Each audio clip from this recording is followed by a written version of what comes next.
Unati, great to see you, brother. I must say I'm really grateful that you've made some time for me to chat through your entrepreneurial journey and just how you have come to where you are and made some tough decisions earlier in your career. I've been following you from a distance, seeing the great work you're doing with Grades Match and how you guys have built it from ground up and to get to where it is today. It's really commendable. It's inspiring to see the partnerships you formed and how you've scaled the organization. So I think there's a lot for us to unpack there and really get into your mind and see, what has informed the decisions that you've made in your journey. But before we get there, maybe kick us off. For people who don't know who Unati is, just give us a sense of who Unati is. Sure. Thank you so much, Abu. Thank you so much for the invite as well. So, as you mentioned, I'm Unati September, and I'm originally from the Eastern Cape. So I grew up in the Eastern Cape. Yeah. Went on to study in the Western Cape and came up to Gauteng to start my career in banking. But for those who probably want to just know a bit in detail about those decisions and how I got to make that jump, I was always aware of my environment as I was growing up, literally from primary school. And like most people who did not have, the resources to go to the best schools, it was always like an aspiration for me to not only for myself, but also for my peers, my friends, to get the best resources. Because when you grow up in environments where you can literally see 5 kilometers away that there's a best school with the best resources, yeah, different racial groups and sports activities, you always aspire to that type of education. So growing up actually in the Eastern Cape, primary school, high school journey, I always aspired to get the best education. And so in that consciousness, you get to learn a bit more as you are in the system and as you are taking those opportunities. So I was fortunate enough actually in my later years of high school to get a scholarship to go to Dell College. So imagine a life where in the afternoon and in the morning you go back home to a different community setup, and during the day you are in a different setup where the school is resourced and you are from an under-resourced school. You have that type of adjustment that you need to make. So my life has been influenced by seeing the disparities between those who have and those who don't. And being in between these communities has essentially themed my life. So right from preschool, right up until now, actually, as you become, a volunteer in townships, and at the same time you work with like super uber private schools, and you see the differences in resourcing and different in opportunities. So my life has been themed by like how do you bridge the gap between the two, and that's literally been my life theme since primary school until now. Yeah, that's very interesting. And I'm curious to know when you are in that setting where, on the one hand, you are in a well set up environment, good school, but then from where you come from, it's a different environment altogether. Was that disparity, that those differences, was it discouraging or was it more motivating for you? How did you go through that experience? Sure, it's quite interesting actually because I mean, you don't, they're not mutually exclusive. So you don't experience, the motivation different, like at different parts of your life. So when I started the changes in high school, at first it was demotivating because it was like now for the first time where I have to learn to speak English 24/7 at school, and I had to, literally start from ground up when you really think about the progression of language use. So these are things that you only reflect on in hindsight, really, when you start studying the education deep. That actually it was a stage where it was a bit late to to learn a new language for academic purposes, not just for communication. Yeah. And so at the beginning, it was discouraging. I really struggled in my first term. I struggled with only English, but I didn't struggle with that quantitative stuff. So that part motivated me. That I can do the maths, I can do the science stuff, like anything that has to do with calculations. I'm good with that. But then it comes to like, now I need to form friendships. I need to form, some social group. And I struggled with those things. But at the same time, they were a motivator that, okay, if I can get these things correct over time, then I'll be on an equal footing with my peers. So I think the major motivator was like, okay, at the end of the year, in that setup, I managed to be like second place in the grade. And like in those days, like it's something that's unheard of, like, because you're struggling with the transition from a township school to a school in town. But I still managed to make the top three. So that part was a motivator, but like the demotivating part was a struggle to transition in the first 6 months. But then thereafter, it was an interesting journey. I really struggled until matric, to be quite honest, like with the social setup. But I think just through God's grace, I was just able to make it through. But I never really felt like I fitted in the old boys culture, to be quite honest. Yeah. But I had to take what I had to take out of it and move on, really. But yeah, I still don't feel like how my peers feel like strongly about all boys school, like the vibe and the rugby and everything. Yeah.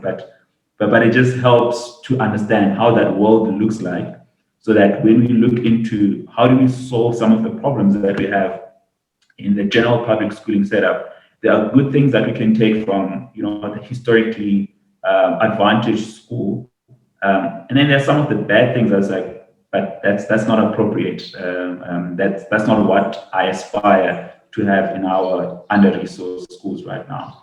So yeah, it's a bit of both, like motivating and demotivating at times. But I think it's a nature of South Africa as a whole, really. Like, you live in Sandton, right across the road is Alex, and you need to live within that complexity. And like, it's something that's not unique to me.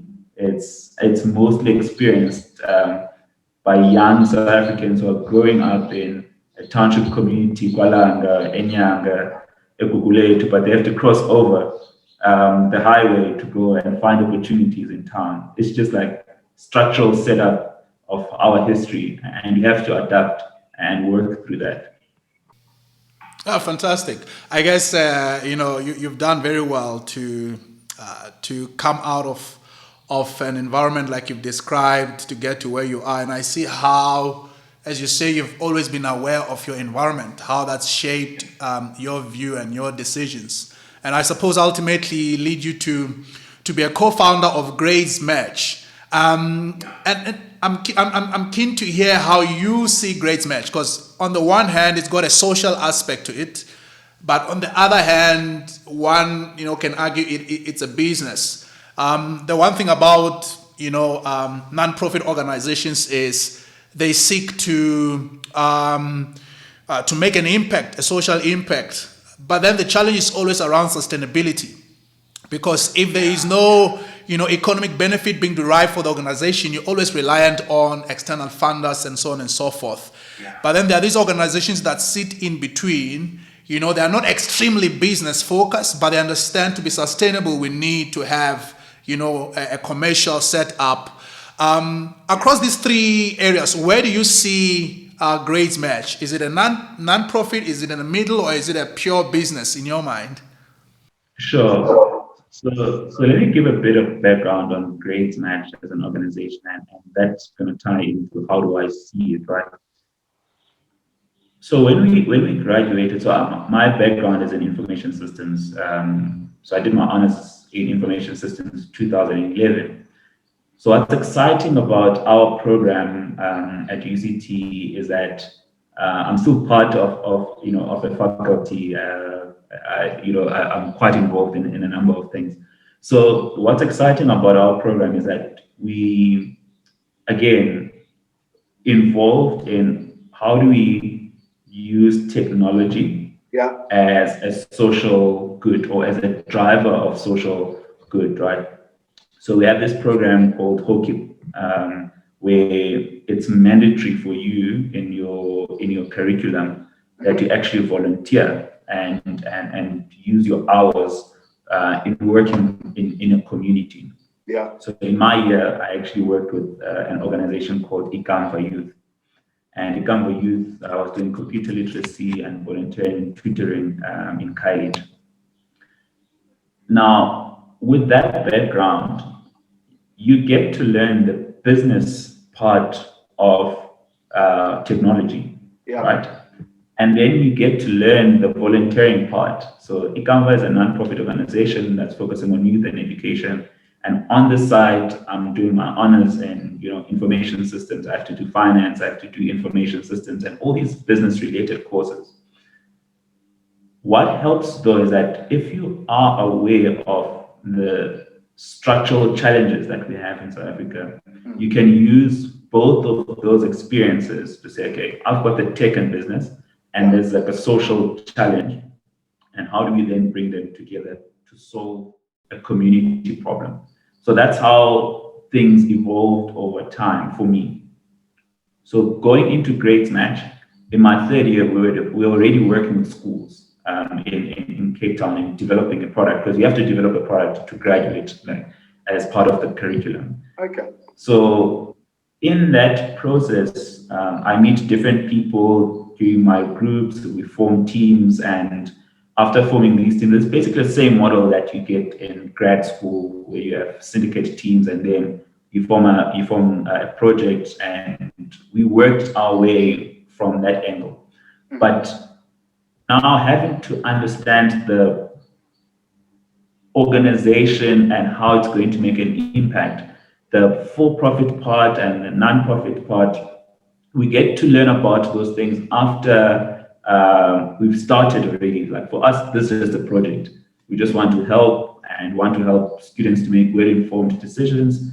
And at that time, I'm already part of so many other non-profit organizations. So what you've just explained now, the challenge about donor funding and creating the balance between making money and giving back, I already experienced those things long time ago. So by the time we get to a bit of maturity in 2013, I get to attend this conference, One Young World Conference, and for the first time I hear this concept about social enterprise. And from a legal standpoint, other countries are already, in the path of registering an organization as a social enterprise. In South Africa, we don't really have like a legal structure of a social enterprise, but that concept of a social enterprise is a hybrid really between a for-profit and a non-profit. But its goal is to make an impact whilst at the same time driving profit. So when you look at the balance of those two, you get what Grades Match is now today. So we have a full understanding of our social responsibility, but that is not divorced from our business model. And at the same time, the for-profit part of our business is clearly tied into making a difference in society. So it's an interesting balance to strike, but this is how we see the future of business in general. That you have you're driving a social impact, but at the same time you are creating economic opportunities and you are creating jobs. So our organization has about 60 employees, but at the same time we are able to make a difference in the community at scale, right? So we would not be able to create those 60 job opportunities if we did not have an economic sustainable model. Absolutely. At the same time, whilst we're talking about a sustainable economic model, we would not be where we are if we were not conscious about the change that we need to drive on the ground for the learners or families who cannot afford such services that we provide. So you strike a balance between the two, and if you want to term it, then it's a social enterprise. And we are in that middle ground where we are making money, and at the same time, we are aware that we need to service those who cannot afford our services. Typically in South Africa, the type of services that we provide, and if, for example, you go to, let's say, like a professional career guidance professional, you'll be paying anything between 4,000 to 9,000, right?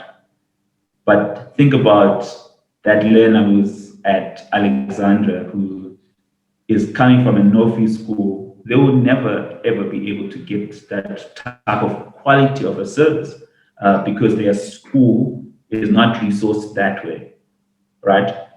But then in your model, you need to then find, like, how are you going to ensure that your service is enjoyed by those who can't afford and those who can afford?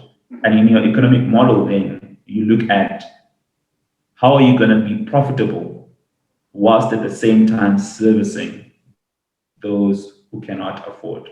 And that's how we work as a social enterprise. Yeah. Fantastic. I think you've broken it down very nicely.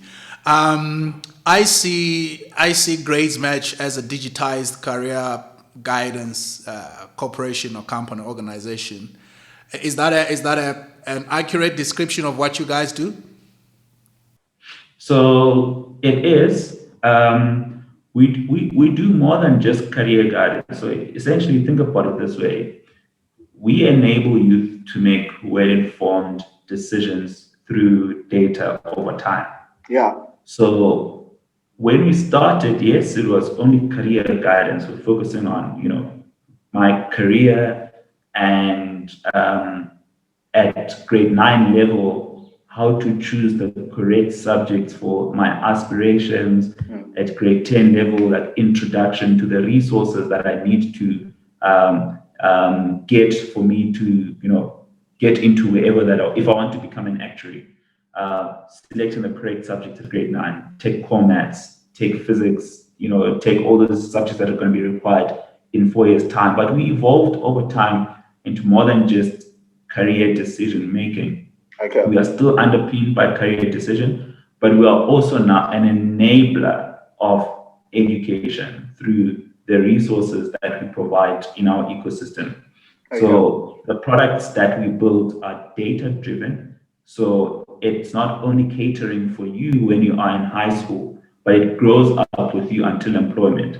So when you get to university, you're still making career decisions, but now you're choosing courses. And then in the process of choosing courses, you also need resources like textbooks, you need laptops, you need to find residence. There's a lot that you actually need. You need to find tutoring.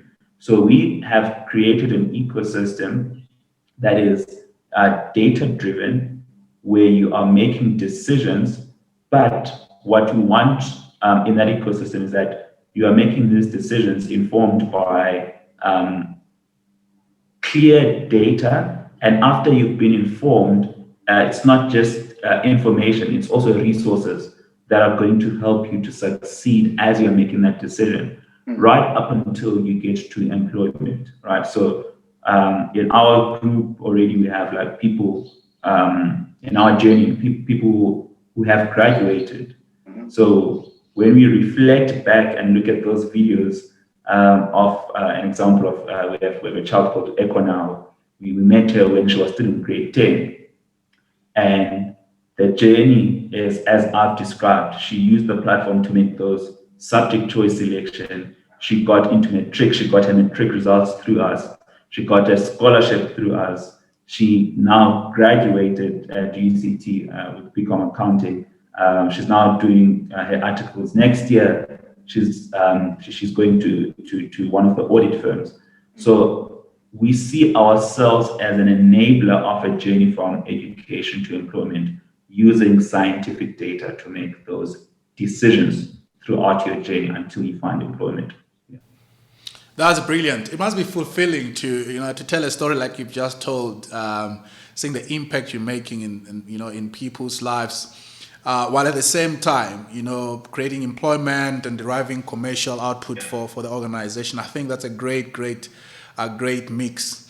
Going back to how you started Grades Match, obviously you said initially it was a project, and then later on you guys decided maybe we can take this further. But you have to admit it's not always easy, right? To leave a well-paying job in an investment bank and say I'm going to go start this organization, especially if it's one that you describe as a social enterprise, because there's always a risk that are we going to make enough profit, right? Yeah. How did you convince yourself that you were making the right decision to leave your job and get on this full time? So the funny thing is that when you start, you actually don't have all the answers, right? And you have assumptions that you're making, and then reality hits when you're actually in what you're doing. Yeah. So you can have, I'm sure that people would relate to this. When you're starting, especially us in the tech space, you're starting a business, you have this Excel spreadsheet, it has this J curve, and that curve is always going up. And it looks good. It looks good. By year 2, like, you're fine. Yeah, so But the thing is, like, money runs out in 3 months after you've left your job. Yeah. And yeah, it's quite tricky. So the convincing part for me was not that difficult. So interesting, again, on reflection, when I signed my contract in my first job, so like they give you those conflict of interest letters. And I mean, I didn't have to declare this because it had nothing to do with the bank, but I actually recently went back and read that letter. So I said, look, I've got this education passion. I've got an organization that I'm running. And I already mentioned this to my boss, literally during even my interviews, that I've got an education passion. I'm in banking here. I'm here for learning. But it was never a long-term plan.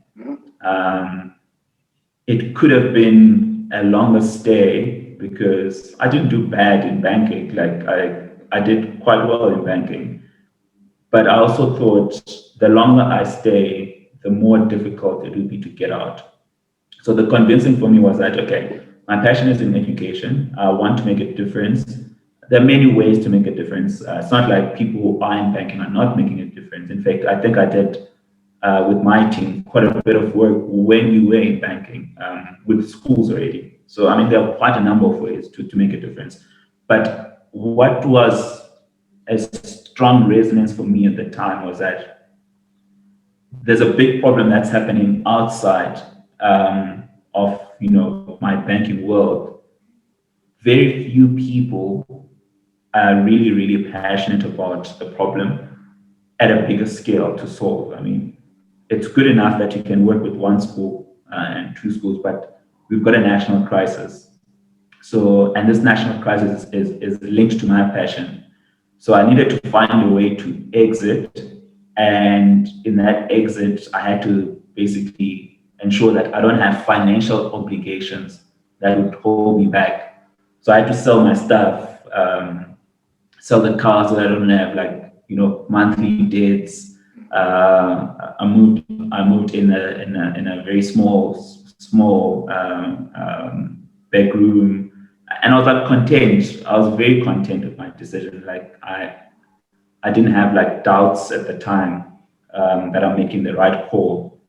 And what I then decided to do, like, let me study so that I can have a better context of the work that I'm about to do. So at the time when I left banking, I was actually finishing up my master's in educational technology. And my focus was on the work that we were doing. So that ties up well. Financially, then I had to survive through the scholarship that I got. And it's quite interesting. So sort of like I became a student, distance student, but at the same time building up an enterprise. And that's how most of my friends in the circle really, quite honestly, are surviving, because we're not coming from like a trust fund that's going to back you whilst you are still in the struggle years, and it takes quite a bit of sacrifice. But I've seen like it's not a unique case to me. That a lot of people are making these sacrifices to see if this thing is going to work, and in that there's a lot of support structure as well. So when I made that decision, my boss knew about it, my team knew about it, and they gave me the best support. I still work with my old colleagues in linking up to opportunities in our business. Actually, one of the board members was actually my HR recruiter. So being transparent where I was working, about my passion about and about where I want to go, actually helped me to transition a bit better, because I knew that I did not burn any bridges.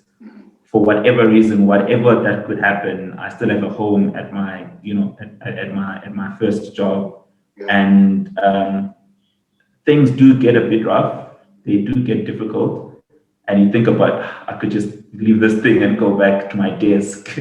But as I've said, look, through God's grace, that decision was just like well supported over time.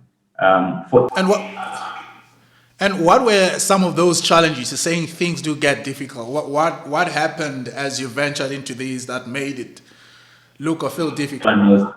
everyone knows this. You run out of money. That's the first thing. You run out of money sooner than you planned.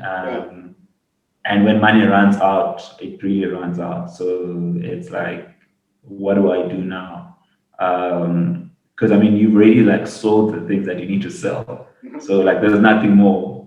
And then you start thinking creatively, like, okay, literally something that I could sell is my time. And at that time, they decided. Again, this is not unique to us. When you start the project, which industry is it linked to? What skills do you have internally? So we started selling our time to unrelated projects under the company. And through that, you start making money sooner than the bigger vision. And I've seen this with so many other entrepreneurs. And it's a risk as well, right? Because you can get caught into the unrelated business where you sold your time and you build products for other people, and you forget about your own. Quite interesting ones as well. I mean, the recent mobile app that raised probably like 30 million, they had similar journey. Like many people have similar journeys. Like you need to survive. I think that's like the whole. You need to find ways that are going to still fit into the vision. But at survival mode, for us, it was a point where we literally did not have money, but we had the skills to still offer services to other people to build up what we're doing. Another challenge is the core business challenges then, like getting the product right, making incorrect assumptions. We already know now, because it's almost like 8 years down the line, that our picture and the service that we are delivering, it was too early for the market. And that's another challenge that you face, right? Yeah. It was way, way, way too early.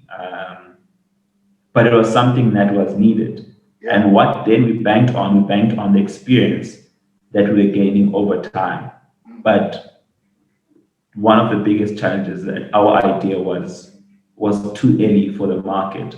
And we know this because only now, even the bigger organizations are starting to think deeply about analytics and data-driven decision-making for education, specifically for our space, and how to leverage other products through that. And we see it even globally as well. So when we do our benchmarking, we go and visit other countries, like, but guys, we did this like 10 years ago already. Like we imagined how this would work, but you're only doing it now. So sometimes the idea is just too early and too early stage as well. You don't have the skills to execute. It didn't really help that we were younger as well. So you must understand that South Africa, the way it's structured, we are we are a society where you go and get or try and find money. It's likely that you're going to meet older people, that in the boardroom you're going to be sitting with like people with like super high experience on how these things have failed before, how we funded these things, and you're too young, and I mean all those things play an interesting role into the success of the business. So the outlook, and quite interesting even still now. I mean, I'm 31 now, but I can't believe like if someone says like, but you guys are young, like we old, like in global age, like by now, like the business that you're running and the skills that you should have, we should be way, way, way ahead. We're not young. So those are some of the challenges that we face, like fundraising. So when you got to the stage of raising funds, you like remember as well, the development finance houses never ever had desks or functions that looked into software. So now you can go anywhere and you're trying to convince people about investing in the type of technology that we built, but like there's no benchmark. They can't compare it with an investment that you would have made in mining, Yeah. or investment that you would have made in retail, because all those things are tangibles, and historically they've done investment in those spaces. But here's the model, and this thing is going to work. And that we really, really struggled with convincing people. And I remember in 2015, that's probably like the closest we were in giving up and saying, look, no one is interested in investing in this thing. And yeah, we're a month away of, saying like goodbye, runway out. In fact, we didn't even have a runway. Like everyone is just surviving on savings. And one of my partners went back to work, came back later on though. That month, we actually won the SAB. Actually, we came second in the SAB Social Innovation Awards. So now it's like 3-4 years down the line, the industry is catching up to these things that are happening in tech and innovation for social good. Yeah. And that time was our very first big grant money that we got. I think we got about like 600,000. And I remember this actually correctly because it's like, guys, there was no other way to describe how this happened apart from God's grace. It was just like, at this point, Yeah. the people that we were with in the competition are super smart people, way advanced in their products. It just came as a surprise to us as it was to everyone else. Like, finally, someone can see what we're trying to do. And yeah, we came second. And from then onwards, the finance part of the challenge was actually solved through financing through grants and winning competitions. And everything else really is solved by money, to be quite honest. Like all the aspects of the business that need to operate, you need money for them. Let's pause on that. I think you've touched on a number of interesting topics. You spoke about, selling, fundraising, resilience. Let's camp on the financing part, because for most people, that's usually the deterrent, that stops them from even starting. I don't have enough capital. The capital runs out 3 months down the line, as you say, and they don't have the foresight to say, but I'm just too early. I'm not failing. It's just like it's too early. So when I'm listening to you, I'm hearing one approach you used for fundraising was obvious to approach funders, but clearly that didn't seem to work for you, given this kind of a product is not well known at the time. And then there are grants. Would you say within the full spectrum or landscape of fundraising, grants and what else helped you guys to really get your footing so you can build this thing up? So externally, it was grants. And at the same time, we're starting to actually sell, so getting clients. Yeah. But the amount that we were getting from clients was not enough to sustain the business. So unlike in America, where you can get like seed funds of $1 million, we don't have that culture in South Africa. So we're a very conservative country, very risk averse. DFIs are not what they're supposed to be. But what really helped is that blend of grants, so bootstrapping through grants, and also the clients that we are having at the time. Okay, fantastic. And then I want to go back to a point you made earlier, that you realized that your product was just too early for the market. That's a perspective. Another perspective could be, guys, we're failing. Okay, let's just pack and go home, right? But clearly you had foresight to see, no, this thing can still work. How did you convince yourself that you were not failing? It was just too early. Because the other thing is, you don't know at what point now you are going to break through. So just walk us through that. What's going on in your mind at that time? So the early part is actually a reflection. So it's something that you see in hindsight. You don't see it then. Like at the point in time where you are developing the product, you're like, this is the time. This is the right time for it. That's like internal looking. So interesting enough, 2012, UJ Stampede, one parent passes on, 17 students get injured. You're like, okay, research already is telling us why did that happen? Career guidance, lack of information, lack of funding. Therefore, you need a solution for this thing. It's obvious, it's the right time. We build this thing, take it to market, but no one invests. But the users are using it. It's helping people, but no one is investing. At the time, you're thinking it's the right time. So what actually keeps you going is that people are using it. You're getting traction from customers, but so users, but you don't have customers. So users are using. You have you're hitting 3,000 users, hitting 5,000. Interesting enough, we go on to our first radio interview. We hit, I think, about 6,000 users. System crashes completely. Then you're like, surely, this thing, people need it. And there's no convincing about it's too early or whatever. It's like people are using it. But what's too early is financing part of it. Like who finances something like this?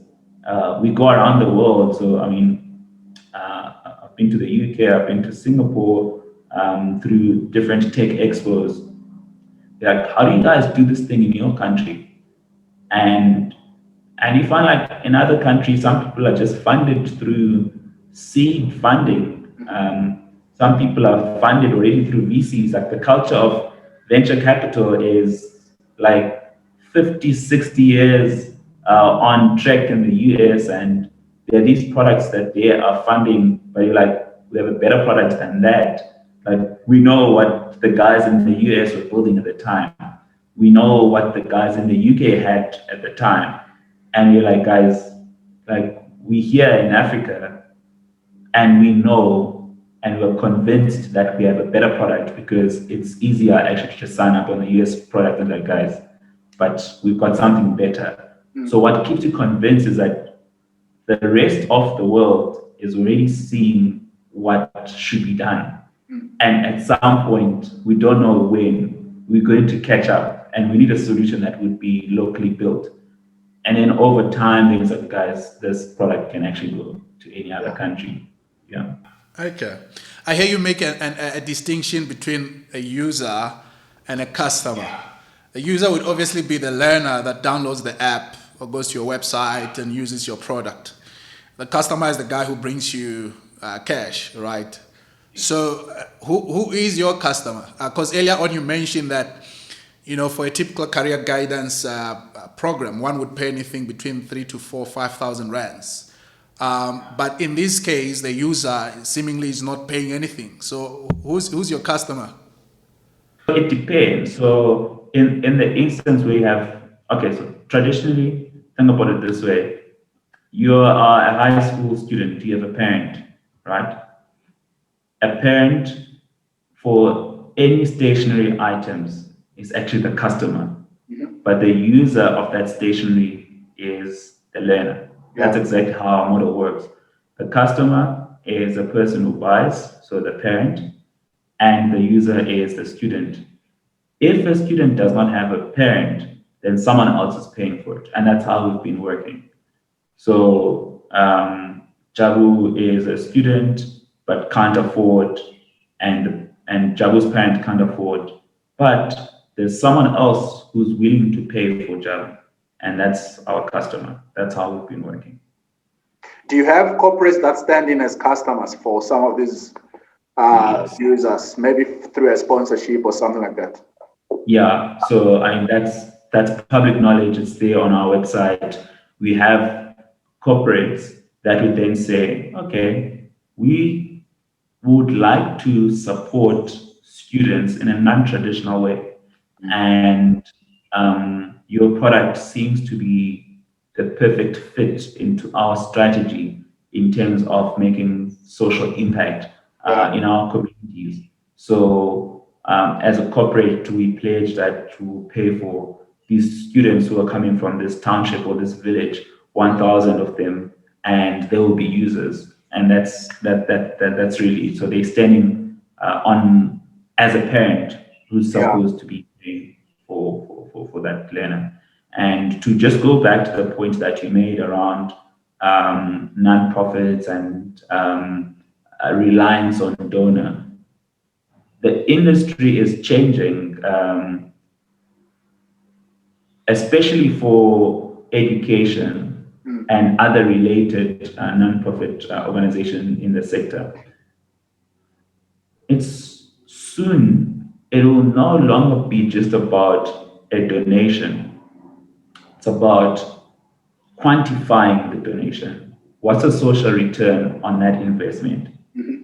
So historically, especially for us who are coming from township communities, we understand nonprofits as charity cases where we're just donating and that's it. But the world is moving towards a quantifiable way of citizenship. So how do I quantify that I've helped 5 learners?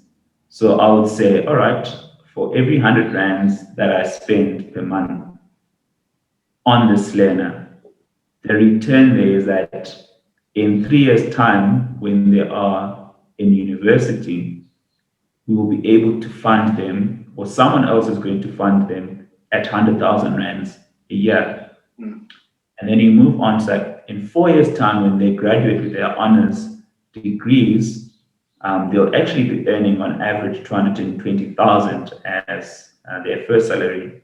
My return on the 100 rands that I was spending 5 years ago has actually multiplied because now the learner is earning 220,000, and from that 220,000, they are able to feed 4 other family members, and out of those 4, they're able to take to school 2 students. So you need to be able to quantify the impact so that you are able to convince those who are giving you, money, because, as I've said, the historic way to look at it, just as a donation, is what I think actually caused a strain and sort of like showcase the limitation in resources. because now you're all competing for this donor money. And at the back of it, you are not unique enough to showcase the return on that money. You'll be fortunate enough that some family trusts don't really care about, the returns because they are just spending out of the goodness of their hearts. But those resources are limited. We have good family trusts that are just giving. But the resources that we are all competing for requires us to really think smart about how do we quantify the impact. And a lot of global trends that we've seen in the space, they're really towards quantifying the return on the investment, social as it may be, so that you can extract value over time that is quite tangible. Yeah. No, that's powerful. I think one of the things that makes entrepreneurs very interesting people is because, or at least one thing in my mind, it requires a lot of courage. And that includes courage to take your well-earned money and put it at risk. But even more importantly, you have to be vulnerable emotionally to rejection. I mean, you are venturing into a space where you'll be knocking on people's doors and things like that. How have you dealt with rejection in your journey? You become numb to that after 5 rejections. It's just part of your life every day. But the very first one, that one cut deeply because it was a very promising investment.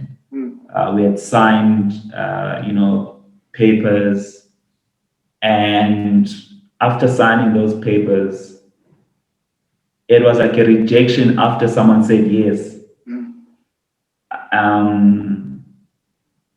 Again, when we reflected as a team after what happened, I think it was 2 years down the line, it was just divine intervention really to save us from unscrupulous people and just like the Joburg sharks. Like everyone knows the Joburg sharks by now. If you're in the entrepreneur space, you know the pretenders, you know the fake people. But that very first one we'll never ever forget because it's your first experience. It's like denting your car. You never forget that one because that one cuts deep. After that, you can get knocks. But the survival on that one taught us that nothing is guaranteed. No one owes us anything. Nothing is really, done until it's executed. When it comes to money specifically, nothing is complete until it's in the bank. So it's hard not to attach emotions. I think that's very impractical, to be quite honest. But that very first experience was like a hard-hitting experience, such that whatever came later on, when you compare to what happened at the beginning, you're like, it's just part of it. But you get used to the no's, and the no's being that not now. So some of the people who have actually worked with us for a very long time and supported the work that we do, the very first interaction was a no, or a not now. So you actually learn to endure and sort of like harness relationships, because every interaction that you have, it might be it's too soon, and in 2 years down the line, that person is actually going to be part of your journey. So we're not phased anymore really by a no, but we know at the same time that it could be an opportunity for later on. That's how we treat our no's. It's not happening in 2020, but we go back and knock in 2021. And we've seen success through that. Like some people say, okay, guys, you're just too persistent. Let's come through, let's meet, let's see what we can do. Okay. Fantastic, fantastic. And how do you generally approach selling? Obviously, it's great to have a product, but that's just one part of the whole puzzle. For you to build a profit organization, there are many other things that need to come into play. One of which is obviously selling your product. What's your approach to that? How do you make sure you actually get many yeses than nos when you go and sell? Look, it's still part of what I'm learning. It's still part of what the team is learning. So I'll start with like our B2C. So from business to customers, we sell through parent groups. Yeah. We sell through social media. We sell through schools. Schools is a big, pipeline for us. We sell through radio, and we sell through other parties that are in our ecosystem. So if there's a company that does, let's say, maths and science tutoring, we plug in as a value-added service. Okay. So with business to customer directly, it's having those relationships and selling directly to the parent. And then business to business, it's relationships, really, introductions, relationships. A lot of people probably don't know how valuable it is as well to just have like something like a LinkedIn account to interact with those salespeople on the other sides of businesses. So that helps. But it's a learning. It's one of those developmental areas for us as we're going over time, because by now we know that we should be selling more, but we don't have the resources to dedicate to selling. We know that some companies have like dedicated sales team, but as a company that's in the growth phase, you are the sales team and you're also product development at the same time. So you're juggling between the two, but we're hoping that by the end of this year, at least, we'd have like a dedicated sales team. But it's part of the growth. The fortunate thing about a startup is that because you've done everything, literally development, sales, marketing, legals, you actually have an idea of how the perfect picture should look like. But as I've said, that's definitely one of our developmental areas, sales. Okay, brilliant. That's fantastic. And tell me, how many users do you have on your platform right now? So in our ecosystem, so I'm saying that because we have multiple products. So Okay. So we have Great Match, we have Bridge, we have Mentors, we have Great Match Learn, we have like multiple products in our ecosystem. Over the period that we built the product, plus this year we're looking at 260,000 youth. I'm saying youth because one of the interesting things that you actually find out in the journey is the surprising users. You're like, but I didn't expect that post-schooling people were using our product. And that's like a good surprise, because like we found it strange, but at the same time, they found it valuable, because now they post-matric and they're saying, look, I didn't make the right decision when I was still in high school, but now I want to know, I want information. Another surprising one was, remember I said when we started, we're actually working with like township schools and rural schools. Our surprise was like, I think 2016, when we started looking at like the demographics, like, whoa, hold up. We've got like 40% coming from independent and quintile 4 and 5 schools. So those are the top schools in the country. And 60% coming from the initial target. And then you're like, then there's something there, because now you've developed a product with the people who have the resources can actually pay for it.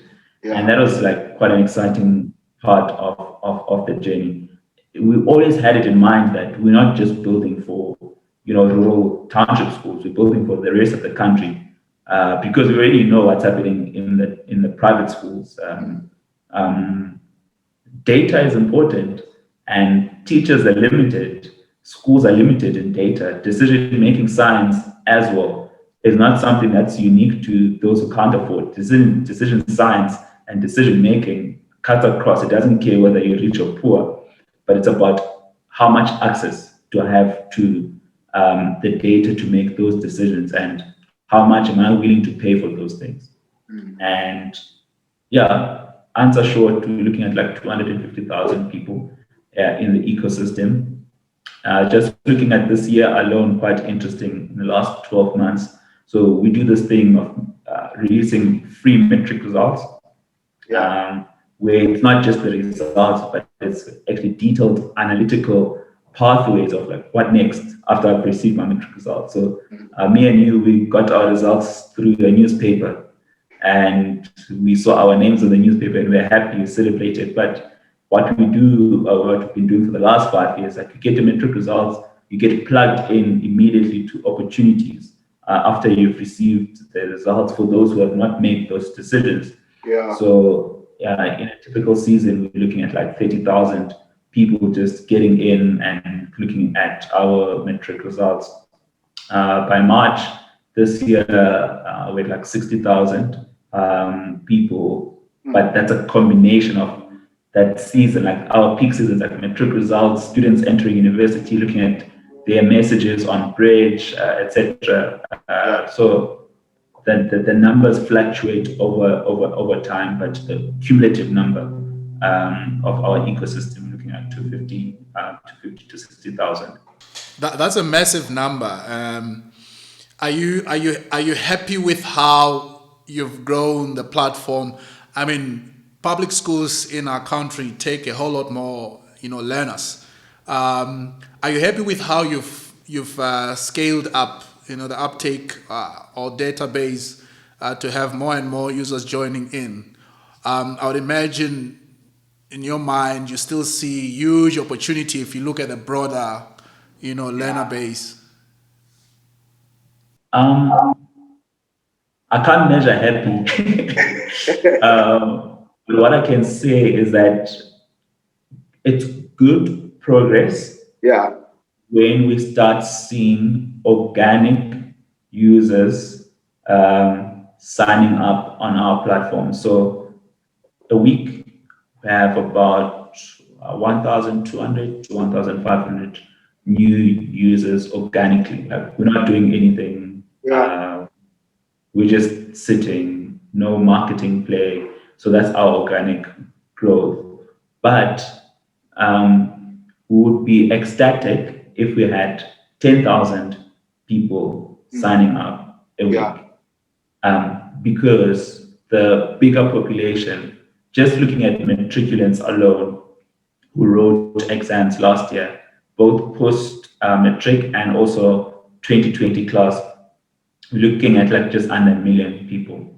So where we should be versus where we are, it's still worlds apart, but we are happy with the growth, but we know that there's still a lot more ground to cover, especially looking at just the metric class.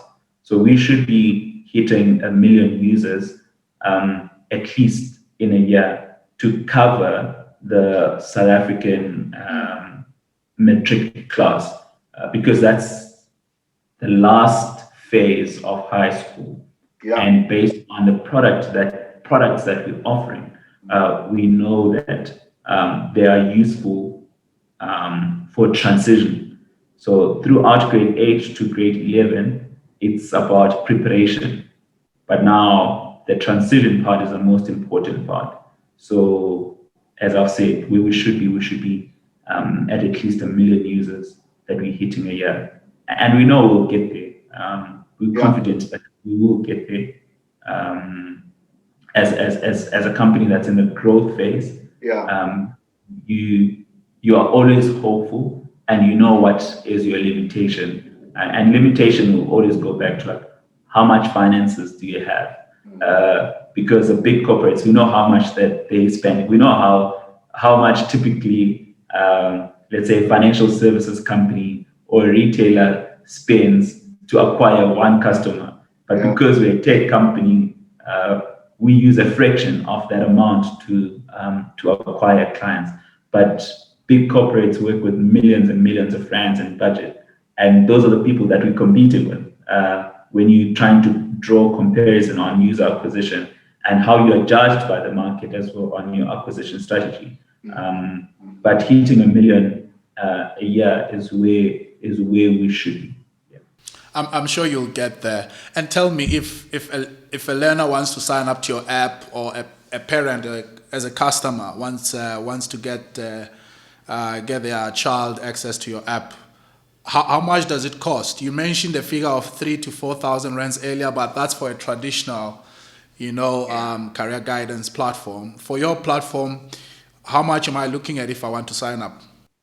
Okay, so what we've done is that, as you now understand our background and our intention for accessibility of our platform, is that Grades Match, if you go to www.gradesmatch.co.za, is a platform that you can freely access. Yeah. So there's no cost attached to Grades Match. You can go to the platform and it's freely available to South African students, right? In our journey, we also had an understanding of how do you help students to finally make the decision of their tertiary education. And that's where we start charging. So if you go to bridgeapp.co.za, there you will find a product built by Grades Match that is starting at 500 rands. So for 500 rands, you can actually buy a package that would unlock opportunities for higher learning and also for skill-based programs, not only in information, but also in execution of that opportunity.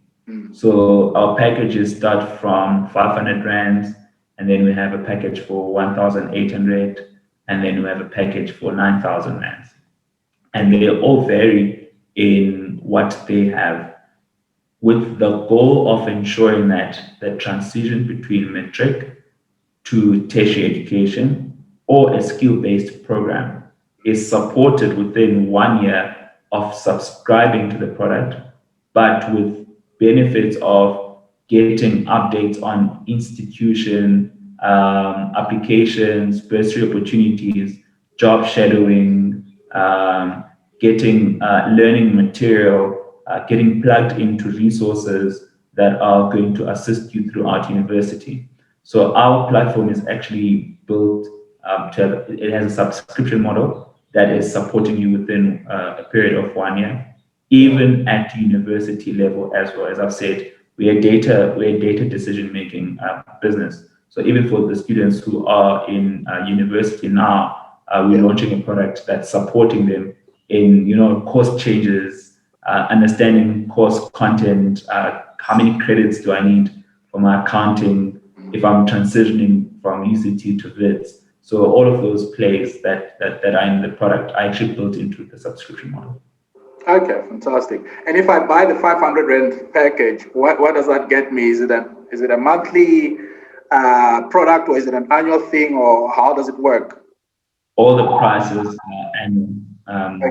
So I buy a voucher for 500 rands, and what I get there is a digital strategy. So what we call a strategy is essentially a technology that helps you to have a full understanding of what do I need to do throughout the year to get to WITS, as an example. And it will show me, based on my current performance, right, the probability of acceptance at institutions of my choice.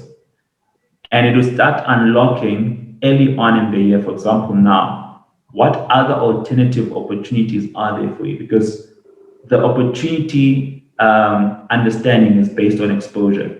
So if I'm from Limpopo, I'm likely exposed to WITS, UP, Univen, University of Limpopo. I might not fully understand that some of the courses that I would like to do are also available at Rhodes University, at NMU, or they're also available at University of Free State, right? So it unlocks a strategy that is personalized to you, Jabu, that says you want to study finance, and based on your current grade 11 results, which are determinant for majority of the institutions on whether you will be accepted or not. With these marks, if you apply at FITS, you might not make it, but you might make it in the accounting program, you might not make it in the finance program. So it strategizes for you automatically, and it gives you the recommendations of where you should apply. In addition to that, it gives you notifications on when other applications opening, and then it aggregates all of your applications in one central place. So one of the biggest challenges in Matric is that you need to be monitoring quite a lot if you are serious about applying to various institutions. You might miss the communication from UCT because you are focusing on your exam. You might miss your communication from WITS because you were looking only at Walter Sisulu University. So it aggregates all of your applications in a central repository, and all the communication and tasks that you need to complete are all sitting in one place. So the digital package, the one for 500 rands, literally is your helper for setting goals, is your helper for reminders on various key dates, for bursary opportunities, and also for institution opportunities. And it also helps you to organize your strategy for application when applications are open. Okay, fantastic. That's brilliant. I think you guys are doing some fantastic work there. So well done again on that. And probably my last question, what is your next big step as far as grades match and what you're doing is concerned? What's your next big chapter?